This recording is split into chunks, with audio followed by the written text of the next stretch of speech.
자, 우리 차병원 선생님 포트폴리오 전략인데 37개 종목입니다. 60개가 넘는 포트폴리오를 갖고 계시고 10개에서 15개로 줄이고 싶다 하셨는데 5개에서 많이 갖고 가시면 10개도 많아요. 5개 좀 넘는 게 낫지 않을까. 그래서 IT에서 뭐 삼성전자나 하이닉스에서 하나, 뭐 삼성전기나 LG전자에서 하나 이렇게 뭐 IT 대형주 기준의 두 종목 정도, 그 다음에 자동차에서 기아 혹은 현대차에서 하나, 그리고 이제 LG와 KB금융 기준에서 이제 주력주 편입 기준 설정 범위를 음, 성향에 따라서 한 종목 두 종목, 그럼 그것만 해도 네다섯 종목이 돼요 일단. 그리고 이제 수익 종목군의 기준은 지금 우리가 많이 벌어져 있습니다. 그래서 수익 종목군 기준에서도 일단은 우리가 뭐 이노텍 기존에 있었는데 이렇게 들여다보고 있다. 오늘 신규 또 추가 편입 기준도 설정을 해드렸고, 디스플레이 기존에 이제 뭐 수익으로 들여다봤었고, 또 TBI텍 지금 계속해서 매매 사인을 최근 들어서 지속해서 드리고 있고, 거기에 이제 수익 기준 20%라고 하면 이제 자동차의 수익은 현대모비스와 만도의 기준을 비중을 10%로 좀 제한적으로 잡아드리고 있는 상태고요. 그 밖에 HMM, SM, 삼성 엔지니어링, 금호석유, 대한항공, 호텔신라 뭐 이렇게 굉장히 많습니다. 많은데 거래대금이 둔화돼 있을 경우에는 이제 수익 종목끼리에서의 이동 전략도 좀 가져갈 수는 있어요. 근데 쉽지가 않으시니까 그 부분에 대해서 문의 주시면 이동 여부를 결정을 지어드릴 거고, 거기에 이제 교육용 기준에서 이제 카카오 게임스 지금 멈춰져 있는 상태, 거래 터트려지면은 또 혹은 가격 매릿이 부각되면 이제 들여다보는. 그 밖에도 이제 매매 사인을 드리지는 않고 있지만은 계속 기준점 설정해서 들여다보는 것이 이제 뭐 에코프로 삼형제도 될 수 있고, 또 효성 그룹주들의 기준도 될 수 있고, 그리고 또 LNF라든가 뭐 코스모 신수제라든가 이런 쪽도 됩니다. 그래서 왼쪽 화면의 주력주와 수익 쪽의 기준을 이제는 조금 바꿔볼 가능성도 있어요. 그렇게 해서 조금 전에 이제 그 시가총액 뭐 조단위 종목군들의 흐름에서도 뭐 효종이나 이런 쪽에 신규 매매 사인의 기준 범위를 설정해 드리지는 않습니다만, 개별 기준에서도 충분히 전략 잡아가실 수 있게끔 설정을 해드릴 겁니다. 일단 비중이 대부분 다 10% 미만이세요. 일단 전해주신 종목군 기준에서는 다 1%, 2%, 3%, 또 0%, 0.9, 뭐 8% 이렇게 있으신데 빠르게 진행을 할 겁니다. 거래 대금이 없으면 일단 무조건 다 제외를 시킬 거예요. 유유제약 펀더멘탈상의 기준에서도 저평가 국면이 아니죠. 1,800억짜리 종목을 굳이 들어가실 필요 없고요. 실적도 없어요. 아무것도 없어요. 심리적인 흐름의 기준인데 거래 대금이 지금 뭐 최근에 1,000억 정도 수준씩 거래 대금이 터진 적도 있습니다만 상당히 뭐 좀 제한적인 거래 대금의 기준이다라고 말씀을 드리면서 일단 유유제약은 정리입니다. 우리가 이제 의약품 들어가더라도 뭐 하다못해 신풍제약이 뭐 그 종목이 말 그대로 저평가거나 이런 쪽이 아니잖아요. 심리적인 면이죠. 그렇게 해서 거래 대금이 뭐 몇천억씩 뭐 5천억 1조씩 터질 때, 그럴 때 놓고 변동성 보고 들어가는 거예요. 지금 유유제약은 일단 아닙니다. 거래가 터지면 다시 보더라도 지금은 이제 뭐 1,000억 미만의 거래 대금조차도 형성되지 않으니까 정리.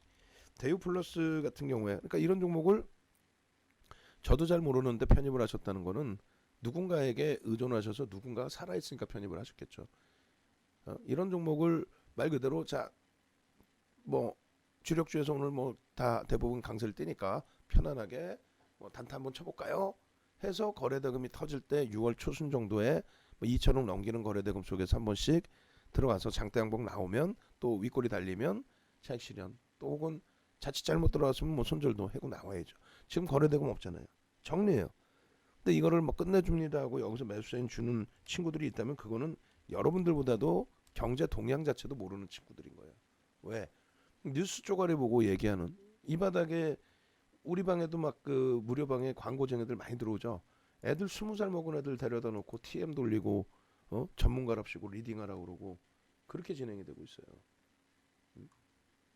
그래서 그 흐름 범위의 기준은 절대적으로 여러분들이 이런 종목을 누군가가 리딩을 해서 설정을 해드린다라고 해도 가져가실 종목은 일단 아니라고 말씀을 드립니다.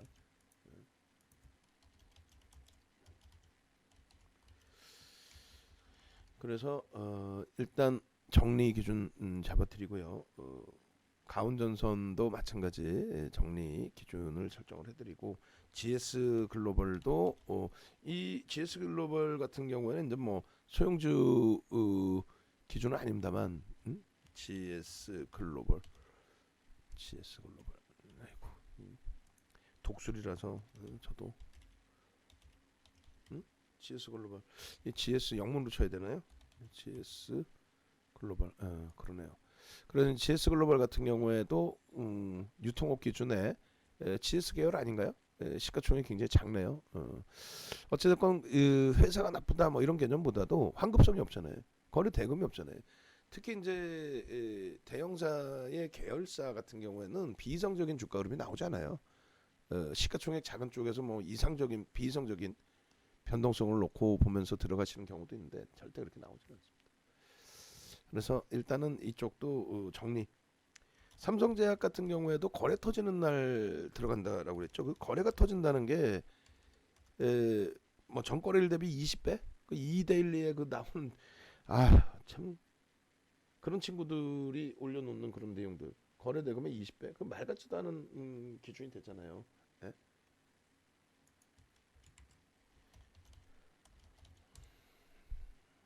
그렇게 해서 일단은 이렇게 변동 거래 대금이 이제 터져줄 때, 응? 거래 대금 터져줄 때 2천억 이상씩 터져줄 때 그때 들어가는 거지. 거래 다 죽은 상태에서 뭐 낙폭가들 들어갈 수도 없는 거고, 그리고 이런 종목을 가지고 갈 수도 없는 거예요. 앞전에 편입을 했더라도 이게 끝내주고요, 뭐 어쩌고 저쩌고 그런 거 하나도 듣지 말란 얘기예요. 공시 하나가 없잖아요. 공시 하나가 제대로 있어요? 의무 공시가 나오는 게 있어요? 의무 공시 하나가 없죠. 그러니까 의무 공시라는 거는 조회 공시는 금융당국이 너 이거 풍문이 있는데 어떻게 할 거야? 이거 얘기해봐. 뭐 답변해봐. 이게 이제 조회 공시고, 그리고 의무 공시 같은 경우는 이제 어떤 신규 계약을 체결해서 이제 매출에 큰 영향 30%인가요? 그렇게 영향을 줄 수 있는 내용. 그 옆에 의무 공시라고 붙어 있어요. 그러니까 예를 들면 이제 규모가 안 되는데 뭐 매출 계약했다라고 공시하는 거는 그거는 주가 견인 역할을 하려는 의도가 있는 건지 하여간에 그거는 뭐 의무 공시라고 하지 않고 그냥 자율 공시라고 표현을 합니다. 그러니까 어찌됐건 하나도 없잖아요. 여러분들이 갖고 계신 소형주들이 대부분 다 이래요. 시가총액이 뭐 조 단위로 넘어져 있어도 소형주는 소형주죠. 그런 종목군들이 다 그렇단 말이에요. 그래서 일단은 삼성제약 부분도 정리입니다. 지금 거래가 없는 쪽은 변동성을 목적으로 들어가셨던 종목에서는 다 정리. 그러니까 이제 대한전선 같은 경우에도 추세적인 매매 기준은 가져가실 수는 있는데 2조 4천억짜리 종목이고 또 외국인 기관에 의해서 뭐 움직임이 나올 거고 추세적인 범위의 기준을 가져갈 수가 있는데 이쪽도 마찬가지죠. 거래가 이렇게 빵 한 번 터진 이후에 지금의 기준에서는 없잖아요. 거래가 없죠. 응? 앞전의 변동성을 기대하고 보는 거잖아요. 그럼 저런 거래 대금이 터질 때 우리 두산중공 갖고 고생하다가 결국은 거래 대금이 터진 언제 5월 26일부터 거래 대금 터지고 양봉이 나온 그 시점부터 움직임 나왔죠. 그런 맥락에서 보셔야 돼요. 그리고 이화공영도 거래 터지는 날 들어가지고 이걸 왜 갖고 있는 거예요? 왜? 미련을 가지시면 안 돼. 비비안 다 갖고 있는 기준은 DBI 택이 눌렸어. 6만 원 이탈됐어. 근데 매집 단가가 6만 원 이상이야. 6만 원 수준이야. 10%를. SM이 밀렸어. 근데 그들이 차익 처리를 안 해. 계속 가지고 있고 오히려 저가 편입을 해. HMM이 굉장히 뭐 지금 시세도 못 내고 미끄러져 있고 눌려 있지만 4만 천 원에서 하방 정성이 굉장히 세. 누가 외국인 기관이 어찌됐건 1,400만 주, 1,500만 주 액티브 펀드 쪽에서 들어온 추정 물량이 그런 기준이 있어야 되는데 아무것도 없잖아요 지금. 시가총액 1,000억짜리 얘를 어떻게 하려는 얘기예요? 거래 대금도 없는데. 유한타 증권도 증권사예요. 그죠? 얘가 나쁜 회사야? 아니죠. 정상적인 회사예요. 근데 거래량이 없죠.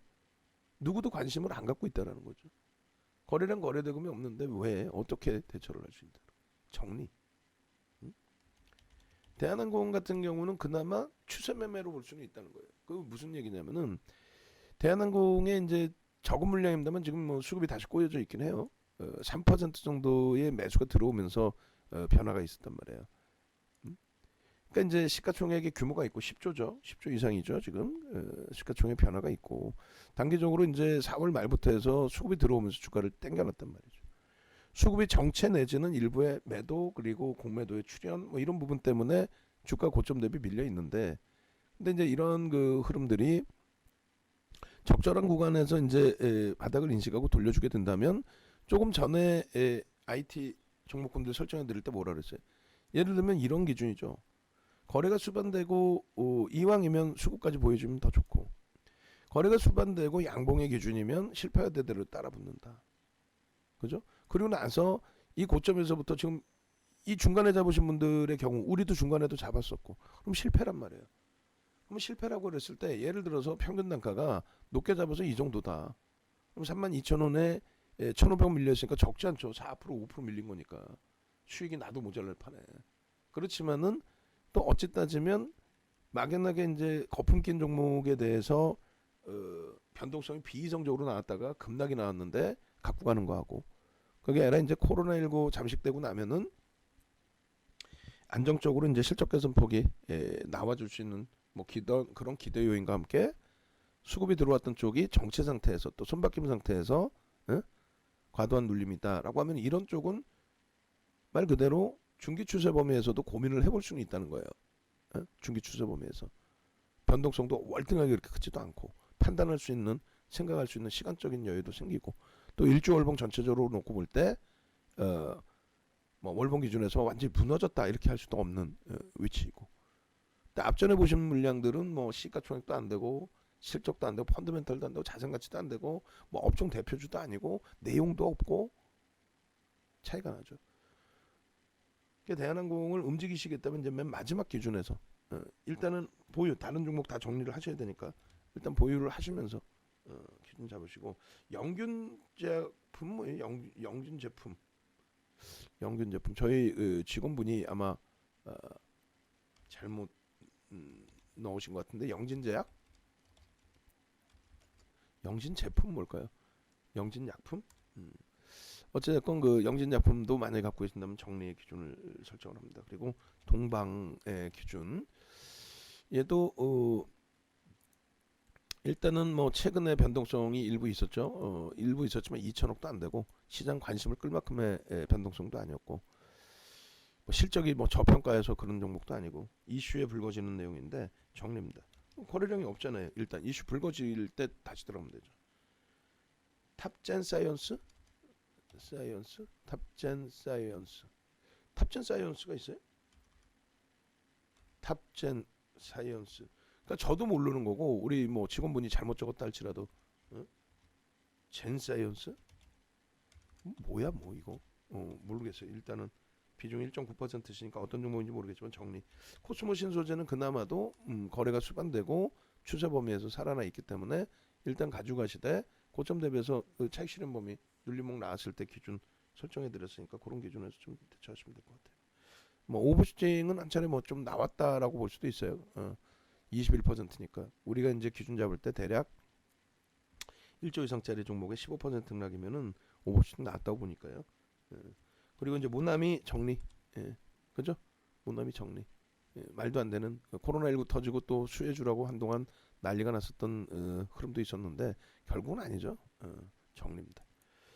그리고 대한해운 기준에서는 이왕이면 정리해서 HMM으로 이동하시는 쪽으로 해운주들 놓고 볼 때 이제 HMM의 여러 가지 이슈 실적 이슈도 있지만 여러 가지 이슈 부분을 같이 보면서 들어가는 거죠. 그래서 일단 우리는 해운 업체에서는 HMM을 보고 있습니다. 이동 대원전선의 경우에도 6월달에 거래 터지고 나서의 변동성이었지. 지금은 거래 없죠. 뭐 1년째 없을지 2년째 없을지 몰라요.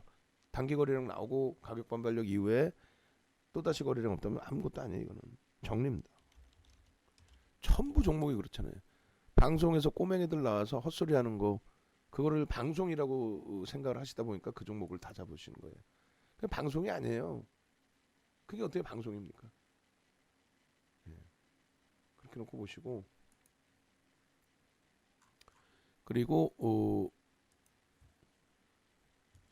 일신석재, 일신석재도 정리, 거래 없죠. 분명히 없습니다. 동방학으로 정리, 보나 안 보나 정리. 한미사이언스도 결론은 이제 회사가 좋고 나쁘다의 의견을 드리는 게 아니라 그랬죠. 거래대금이 터질 때 이럴 때 변동성 이슈 불거질 때 들어가는 거지. 지금 들어가 있을 이유가 없잖아요. 예? 정리. 예. 예쁜 국민님 꼬맹이들한테 속은, 그러니까 이게 정화가 되긴 돼야 돼요. 이게 좀 문제가 심각하죠. KCTC, KCT가 있고 KCTC가 있네. KCTC, KCP도 아니고 KSP도 아니고 KCT라고 기준을 잡을게요. 비슷한 종목군들 갖고 계시니까 얘도 정리. 뭐 어떤 뭐 분석을 할 수 있는, 저도 잘 몰라요. 삼성전기 비중이 7.9%인데 더 들어갑니다. 더. 오늘 기준에 거래가 일단은 수반되고 19만 원 돌파가 또 실패가 되더라도 이럴 때 따라 붙는 거죠. 응? 실패가 되더라도, 실패가 돼서 다시 눌림목이 나오더라도 따라 붙어서 가져가는 거예요. 정리된 물량 여기서 그 비중 확대 하시면 됩니다. 정리된 물량의 비중만큼 더.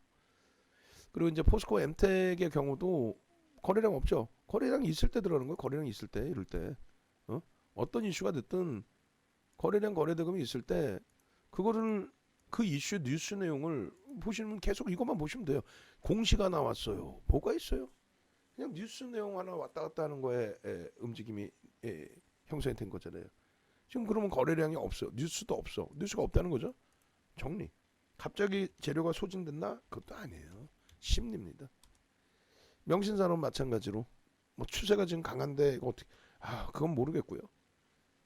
유통 물량도 없고 거래량도 없고 이거를 뭐 냅뒀더니 더 가더라 하면은 정리입니다. 삼성중공업도 지금 매번 말씀드린다시피 조선업황에 대해서 잘 생각하셔야 돼요. 2008년 이후에 사상 최대치다. 아니 2005년도 선복과잉이었고 그때가 이제 역사적인 사상 최대치 실적에 꼬꾸라져 내려오던 2008년도 기준에 그 실적을 넘겼다고 해서 예전에 부귀영화를 누리시기는 어렵죠. 시장 수익률로만 저는 생각을 합니다. 그렇게 해서 조선주들도 지금 시장을 이끌 만한 그 실적의 흐름은 아니다. 정리. 화신도 정리. 추세가 좋은데요. 추세가 좋건 말건 지금 거래가 없잖아요. 예? 거래가 터지고 거래대금이 터지는 날 들어가면 된다니까요. 이런 날. 놓치면 다른 종목 거래 터지는, 인터파크 거래 터졌잖아. 그런 종목 들어가면 돼요. 왜 화신을 왜 고집을 해? 예? 다 이유가 있겠죠. 저런 종목군들 뭐 이게 끝내주고 저게 끝내주고, 공시 보시라고. 공시 하나도 없잖아. 보고서도 안 나와요. 증권사 보고서도. 진원생명과학도 왜 미련을 가져요? 윤정두가 맨날 방송에 떠들어대서 나쁜 윤정두지. 우리가 이 비중을 실어갔어요? 아니죠. 매매 사인 문자 나갔어요? 안 나갔죠. 결국은 진원생명과학은 매매 문자 사인이 나갔나? 뭐 1%로 나갔다면 1%? 어찌됐건 이럴 때 거래대금이 수반되면 기준이, 거래량도 아니야 사실은. 거래량 줄어드는 것 같지만 거래대금 더 늘어났잖아. 왜? 주가가 올랐으니까. 지금은요, 거래량 거래대금 다 죽었어요. 그럼 거래량 거래대금 터지는 날, 그날 고민을 해보는 거지. 들어갈까 말까.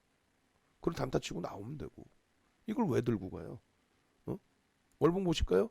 이걸 왜 들고 가요? 이번에 운 좋게 다시 되돌려놔서 그렇지 아주 작살났죠. 박살났죠. 뭐 4만 원대에서부터 4만 5천 원에서부터 만 원까지 내려왔어. 아야 소리도 못하고. 이 좋은 폭등장에서. 또 우리가 대형주 기준에서는 시세가 안 나와요. 손실이 너무 많아요. 그렇게 말씀을 하시더라도 사실상에 들여다보면은 종목군들에서 나올 수 있는 등락 범위 수준인데, 이런 거는 등락 범위의 수준이 아니잖아요. 뭐 도박장입니까 막말로? 순식간에 뭐 몇백 프로 났다가 순식간에 뭐 깡통 차고.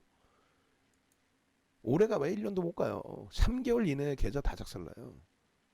진원생명과학에서 여기서 뭐 지금 현재 기준에 뭐 5배 수익 났어. 그럼 똑같은 종목에서 매매하겠지. 예? DB하이텍 쳐다나 보겠어? 효성 그룹주들 쳐다나 보겠어요? 똑같은 종목으로 들어가서 똑같은 종목에 한 방 깨지면 그냥 그걸로 끝나는 거죠. 그런 매매를 추구하시는 게 아니잖아요. 근데 그런 매매를 하시게끔 꼬맹이들이 장난을 친단 말이에요. 뭔가 히트 종목을 줘야 되고, 와 오늘 대박 났죠, 상한가 가야 되고. 윤종두도 뭐 인터 받고 뭐 상한가 대박 나셨죠.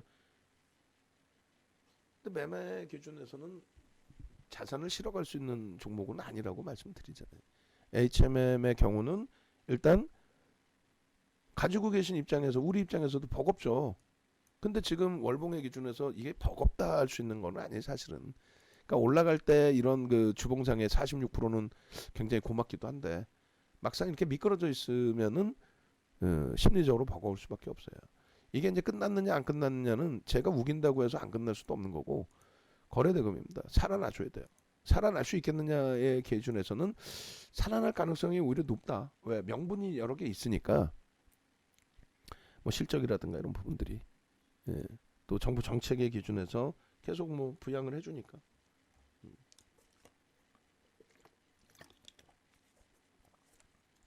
HMM은 비중 유지. 예. 현대위아도 일단 유지. 예, 자동차 쪽에서 우리가 만도를 가져가고 이제 위아 쪽을 배제를 해놨는데, 수급이 좋아요. 수급이 상당히 좋습니다. 그 이제 9만 원대 초반 수급인데 최근에 물량 일부 나오면서 굉장히 많이 미끄러져 내려왔어요. 10만 원 공방 위에 있어야 되는데. 그러니까 뭐 얘는 가져가시더라도 무난합니다. 신성 ENG. 그러니까 누구나가 아는 종목 위주로 가져가시는 게 나아요. 현대 그럼 누가 몰라? 신성 ENG 모르는 사람이 있어요, 개인들은. 예? 거래되고 완전히 죽어 있죠. 이걸 왜 갖고 가냐 이거예요. 주봉 기준에서도. 한화 에어로스페이스도 이제 테마 형식의 기준인데, 난 이걸 추세 매매를 하겠다라고 하신다면 앞서 말씀드렸죠. 1조 월봉에서 5MA, 20MA 거래량 터트리고 양봉인 날 들어가시면 된다. 지금은요, 아니죠. 난 미리 편입해서 지금 뭐 가지고 있는 상황이다. 3%나 들고 계신다. 5만 1,000원의 기준이다. 그러면 이제 5만 1,000원에서 마지노선 손절 범위 설정해 놓으시고, 추세 뭐 계속 간다라고 한다면 거래량 터지는지 보시고, 들쑥날쑥 터지면 안 되죠, 얘도. 결론적으로 애매모호합니다. 근데 저는 이제 이 종목을 볼 때, 이런 기준에서의 흐름을 볼 때 시장 수익률 정도로 보고 있고요. 그리고 누군가가 외국 기관이 뭐 계속해서 공격적인 수급을 유입해 준다면, 예를 들면은 지금 5월 이후에 누적적으로 270만 주 개인들이 뺏겼어요. 그럼 얼마예요? 5% 이상 뺏겼죠. 5월 이후에. 그럼 5월 이후에 5% 이상 뺏겼는데, 요 정도 물량을 뺏어간 거는 뭐 DBI텍도 있고 10%또 LNF도 5% 뺏어갔고, 또 저쪽 SN 같은 경우 뭐 17% 이상을 뺏어갔고, 그래서 어마어마하게 물량을 뺏어간 건 아니에요. 또 매수평균 단가 대비해서 이제 프리미엄이 있느냐, 요 정도 이제 놓고 보셔야 되는데, 46,800원이 매수평균 단가니까 프리미엄은 별로 없네요. 프리미엄 별로 없는 상태니까 말 그대로 뭐 추세 매매, 뭐 이평선을 기준으로 잡으셔도 되고, 개별 매매 기준에서 우리 쪽에서는 거래대금이 아주 뭐 원활하지는 않으니까요. 뭐 거래대금이 없다고 대형주가 문제되는 건 아닌데, 변동성 부분을 크게 기대하기는 어려워서 일단은 우리 입장에서는 관망이고, 가지고 계신 분들은 뭐 유지하시면서의 기준도 상관없습니다. 지금 어차피 차병훈 선생님은 이거 다 정리, 나머지 종목 정리하셔야 되니까. 아가방 앤 컴퍼니, 이것도 정리, 정리입니다. 거래된 거래량 없어요. 신원종목개발 정리. 뭐 종목이 좋다 나쁘다를 떠나서의 얘기를 말씀드린 거예요. 867억 원 안 됩니다. 사면철강 정리. 그죠? 신풍제약 오늘 이제 가격 반발력 나오는데, 이 종목도 이제 야간 교육에서 말씀드렸다시피 기존의 방안에서 이제 그 질문 주실 때 가장 어려워요, 이런 종목이. 왜 어렵냐면 그냥 정리하세요라고 말씀드리는데 하루 아침에 거래 터지면서 팡 올라가. 근데 이번에도 이제 방안에서 질문 주셨을 때 8만 원 이탈되면 일단 정리하셨다가 거래 터지는 날 들어가세요라고 했단 말이에요. 그럼 정리하셨다가 거래 터지는 날이 이날인데, 이날 벌써 거래가 터졌다는 거는 주가가 사실은 이렇게 올라와 있다라는 거예요. 그 올라와 있을 때 따라붙었다라고 했을 때 좀 짧죠. 꼬리 달렸으니까 전량 차익 실현합시다 해도 반발이 나와요. 야, 여기서 그냥 갖고 갔으면 대박인데 왜 이걸 자꾸 팔라 그래가지고 확 그냥 막 그냥 이렇게 된단 말이에요. 그 이제 차익 실현하십시오 했는데 이렇게 내려올 땐 할 걸 그랬나 하다가도 이런 날 한번 빵 치고 올라가면은 여기서 단타 짧게 들어갔다 꼬리 달리면 전량차익 실현하면 되는데 거봐 냅뒀더니 더 가잖아. 이렇게 돼버린다고. 결국은요. 한 단계 한 단계별로 죽어버리는 거예요. 무슨 말이냐면은 말씀드렸잖아요. 고점에서 거래가 둔화된다고 해서 폭락이 나오거나 그런 경우보다는 거래 둔화되면 변동성의 크기가 작아집니다. 변동성의 크기가. 그리고 미련을 갖게 되죠. 야 어느 날 어쩌다 한 번씩 빵빵 터져주잖아 라고. 이렇게 원래는 이때도 다 정리가 맞아요. 근데 이제 이렇게 터져나가니까 커버 냅뒀더니 더 가져나가 돼. 농담이 아니라 건물 팔아서 더 산다니까요. 이렇게 내려오면 건물 팔아서 더 사. 그리고 올라오면 봤지 그러면서 또 고점 넘길 거로 착각을 하죠. 그 다음부터는 계속 똑같은 패턴이 되는 거예요. 결국은요. 안 돼요. 결국은 안 돼요. 왜? 펀드멘탈이 안 되는 걸 어떻게 하라는 얘기야. 실적이 안 되는 걸 뭐. 지금 10배 올라와 있어요. 지금 주가도. 10배 올라와 있는 거예요. 실적이 무슨 뭐 막말로 지금 주가 어? 기준을 설정할 수 있는 범위가 되지도 않고 컨센서스 자체가 나오질 않아요. 증권사에서 보고서를 내지도 않아. 이게 무슨 의미가 있겠어 이게. 매출액 2천억짜리 3조로 만들어 놓고. 정책이죠. 뭐 고 노무현 대통령, 고 김대중 대통령 정부 때 시장의 활성화 부분에 굉장히 민감했던 정부들이었고 이번에 문재인 대통령 정부에서도 우리는 좋죠. 뭐 시장 활성화 미꾸라지도 있어야 된다 이런 맥락이니까 그렇게 되면서 이제 신라젠 같은 경우가 정권 바뀌고 뭐 시끄러워질런지 모르겠어요. 뭐 시끄러워질 거다라는 얘기를 하더라도 예전에 이명박 대통령의 BBK 사건도 뭐 결국 무야무야 그렇게 끝나버리잖아요. 이번에 뭐 도이치모터스 같은 경우에도 제가 볼 때는 뭐 그 상태로 넘어가고 끝나지 뭐. 더 파봐야 뭐 국민들 정서만 힘들어지고. 자 그렇게 해서 일단은 신풍제약도 지금 오늘은 이제 가격 반발력이 나오는데 궁극적으로는 정리다. 그리고 천만주가 안 실렸죠. 그리고 꼬리 달렸죠. 정리입니다. 8% 움직이고 밀렸잖아요. 정리입니다. 이렇게 해서 포트폴리오 전략 마무리해드립니다.